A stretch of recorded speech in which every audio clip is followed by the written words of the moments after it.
చిత్తూరు జిల్లా కుప్పంలో సీఎం చంద్రబాబు ఇంటి స్థలాన్ని సబ్ డివిజన్ చేసేందుకు ఓ డిప్యూటీ సర్వేయర్ లంచం తీసుకున్నారు.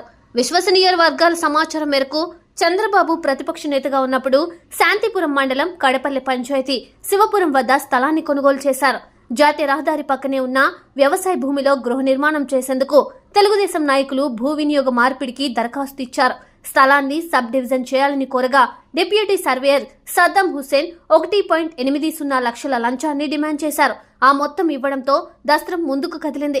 గత నెల 25, 26వ తేదీల్లో సీఎం హోదాలో చంద్రబాబు కుప్పానికి వచ్చినప్పుడు ఆయన బస చేసిన ఆర్ఎన్బి అతిథి గృహం వద్ద స్థానిక నేతల మధ్య ఈ విషయం చర్చకు వచ్చింది.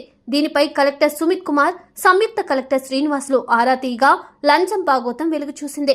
సర్వే శాఖ ఏడీ గౌస్ భాషతో శాఖాపరమైన విచారణ చేయించగా డబ్బులు తీసుకున్న మాట వాస్తవమేనని తేలింది.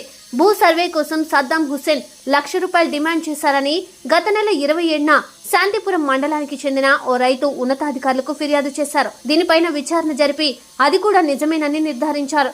ఈ అంశాలపై సాయంత్రానికల్లా నివేదిక ఇవ్వాలని సోమవారం జేసీ శ్రీనివాసులు సర్వే ఏడీని ఆదేశించారు. రాత్రి డిప్యూటీ సర్వేను సస్పెండ్ చేస్తూ ఉత్తర్వులిచ్చారు.